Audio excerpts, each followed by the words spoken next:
Hi everyone, welcome back to Java 1 for All. In this video we are going to practice a little bit more about the optional topic that we were talking about in the last video, and we are going to do a little challenge. So let's say that you have a class called mangas, and you have for the mangas attributes ID, title, and chapters. I would like you to create kind of a repository class. This repository class should provide two methods, one to find by title and another one to find by ID. And I would like you to have the following requirements. First, I would like to, in case you find by title and it does not, actually it does exist, I would like you to just change the title. Second, I would like you to find by a specific ID. If the ID does not exist, I would like you to throw a legal argument exception.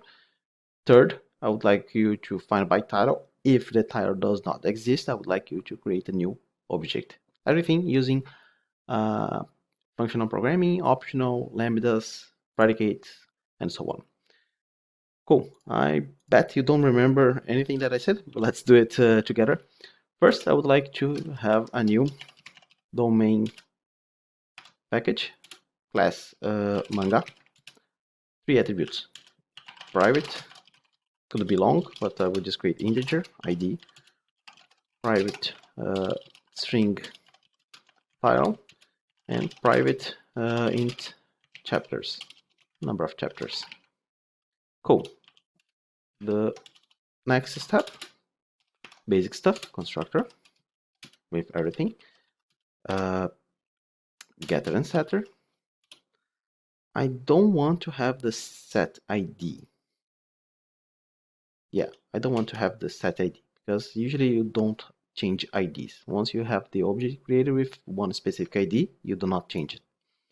And toString with everything. Cool, we have the manga ready. Now I would like you to create a repository. Let's create the package called repository. We don't have database yet, so we have to kind of fake one here. Let's call it manga repository. Cool.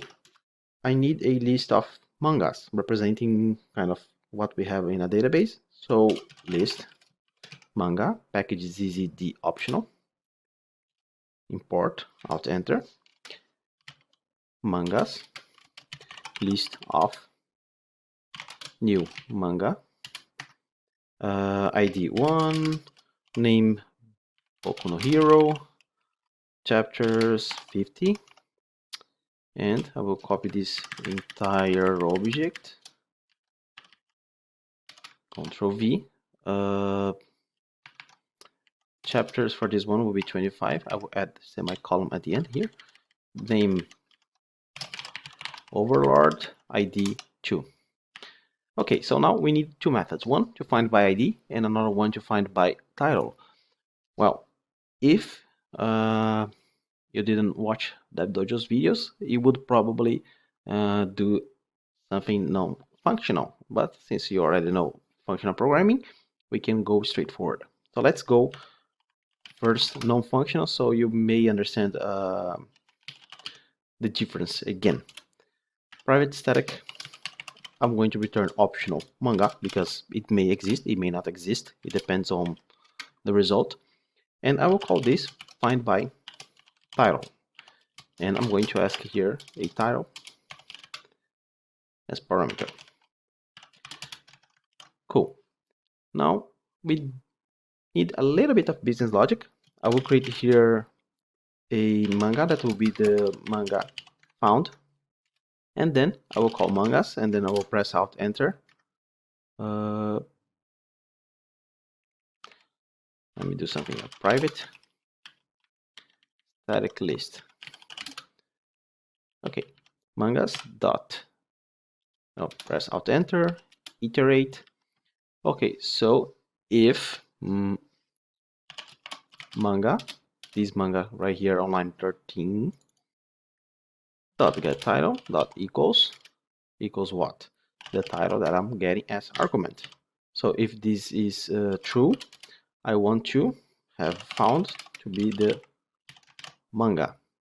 And right down here, after my for, I would like to return what? Optional. There is a chance that the manga was not found, so of nullable, and then the found, not manga. Cool, pretty straightforward. Find by title. This would be public, otherwise we will not be able to access. So find by title, straightforward. And if you are going to find by ID, it's very similar. The difference here is that you have integer ID, and here manga get ID equals ID. So this is the old way. You already know how to make this a little bit more functional. How can we do that? Let's do it. Private static, still optional manga, and I will just call find by. Why? Because the behavior will come through the parameter. I know that I'm going to ask for a predicate. Remember, predicate, we have the test, so we can send through parameter the test that we are looking for. The test will be for manga, and this will be called predicate. So basically it's the same thing, but there is only one difference. The condition now is predicate dot test this manga. Now that I have this functional method, I can just do a little changes here. So I will have only the condition, and how should I call this? Find by, and here let me add the parentheses,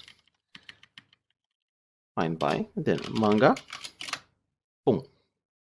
And I have to do just a return here, and for the title is exactly the same thing. So you can replace, you can remove here, and you can remove here, and you can add here, return find by manga,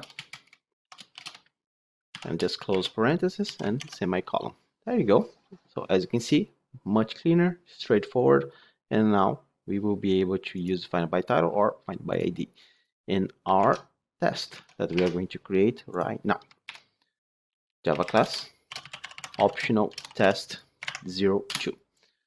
First requirement, search by title.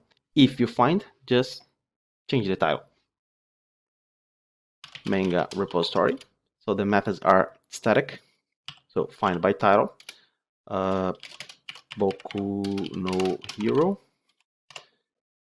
So this is going to return a optional. Let's call by title. No, manga by title. And then if it's present, so manga by title. If present, m represent manga, m dot set title. I will just copy this one. 2. Actually, I think it's almost 5. Let's see. South manga by title. Control Shift F10. Empty. Probably the name is wrong. Yeah, lowercase. I can just change this to uppercase. Shift F10. Okay. So we have now the new title. It means everything worked perfectly fine. The second requirement was find by ID. If you don't find, throw illegal argument exception. Manga repository. Find by ID. I will give a fake ID here that does not exist. And if this is not there, or else throw illegal argument exception. Cool. So this one is not going to return a optional. And why is that? Because we have the or else. Usually when you have or else, it means that you are already validating the exceptional case. In this particular case here, we are either find by ID or throwing an exception. So this means that we are unwrapping the manga object from the optional. So if I add or introduce local variable, you will see that we have the type as manga. And of course, this is going to throw illegal argument exception. Okay, so let's just move this to 2, otherwise we will not be able to go and solve the third requirement. The third requirement is find by title. If the title does not exist, just create a new object. Manga repository, find by title, drifters,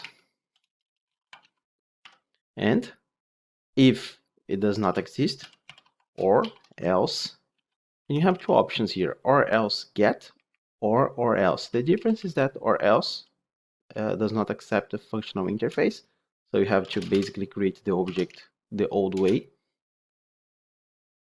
Let's say 3, and then title drifters, and you can give any number to the chapters. So you have this option that's going to create a new manga.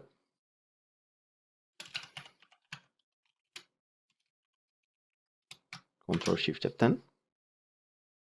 So it worked. The other option is or else get, and you can use a supplier here. So if you had to do more business logic, you could use this one. The result will be exactly the same for the case we are working with. Cool. So as you can see, functional programming, it's pretty cool. You can save several lines of code, and one of the benefits of having this functional programming is that it's easier to read. So for example, just by reading here, you see, okay, I'm finding by title, and if it's present, I'm setting the title. I'm finding by ID, and if it's not available, I will throw exception. I'm finding by title, or if it is not there, I will get a new manga. So the readability is one of the most important things when you are developing software. Trust me, if you do not understand what you are writing, probably the person next to you that's going to read your code later probably will not understand as well. And yeah, the more difficult it is to understand, the more chances of having bugs. And trust me, you don't want to keep debugging production problems because of messed up code. So I think that's enough for optional. Let's continue with a new topic in the next video. Bye.